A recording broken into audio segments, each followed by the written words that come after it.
Avant de rentrer chez Boiron, je connaissais absolument pas l'homéopathie parce que je suis pas d'une famille où on consomme beaucoup de médicaments. Comment on fabrique un médicament, on va dire un peu à part, dans l'esprit du grand public? On est souvent interrogé par les amis, la famille. De ce fait, j'ai été obligée de m'y intéresser un peu plus aussi, peut-être, pour être capable d'apporter des réponses aux gens qui me posaient des questions. On fait de l'homéopathie, mais on l'a fait dans les règles de l'art d'une industrie pharmaceutique. Ça veut dire qu'on est soumis à 100% des réglementations et exigences pharmaceutiques comme d'autres médicaments.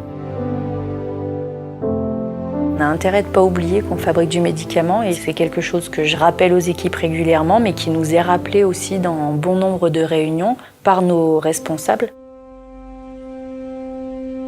On a pas mal de liberté sur ce qu'on peut mettre en place pour améliorer les conditions de travail, l'ergonomie ou la cadence, parce qu'il y a aussi une volonté de pouvoir produire davantage et au mieux nos médicaments.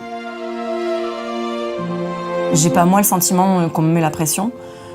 J'ai surtout le sentiment qu'on veut faire un médicament de qualité, qu'on ne va pas faire ça à n'importe quel prix et que le bien-être aussi des gens au travail est très important chez Boiron.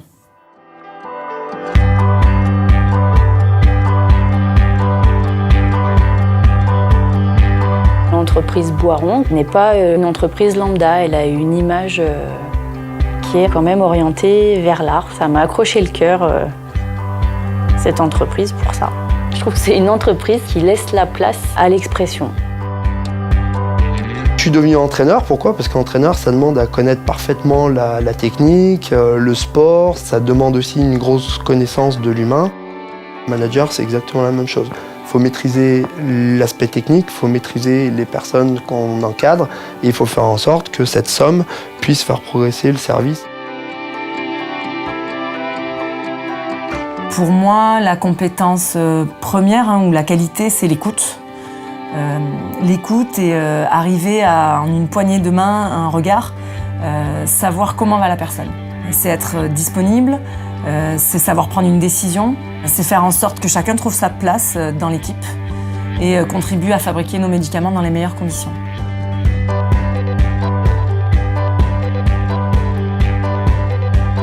Avoir d'autres occupations en dehors, ça c'est très important. Après oui, il faut savoir trouver le bon équilibre, d'être bien impliqué dans son travail, mais après de se libérer la tête aussi pour être bien le lendemain. Moi aujourd'hui, je m'épanouis vraiment dans ma vie personnelle avec mes enfants. Je crois que c'est beau de les voir grandir. Puis après sur le travail, là où moi je trouve tout le sens, c'est voir progresser les personnes, c'est avoir des personnes au détour d'une conversation qui vont me dire je me sens bien dans ce que je fais, je ne me pensais pas capable de ça, ou vous m'avez donné ma chance. Et voilà, ces exemples-là qui me viennent, c'est vraiment pour ça que je fais ce métier-là. Je voulais toujours faire quelque chose pour être au service de la société. Pour moi, c'était plus la pharmacie pour mettre à disposition des produits qui aident les gens dans leur quotidien. Au bout de la chaîne, il y a un malade.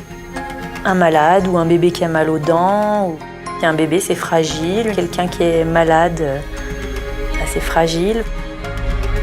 Je pense qu'on a de la chance d'avoir un produit, donc qui est le médicament homéopathique, qui dans l'esprit des personnes qui travaillent chez Boiron veut dire quelque chose. Et donc il y a une importance.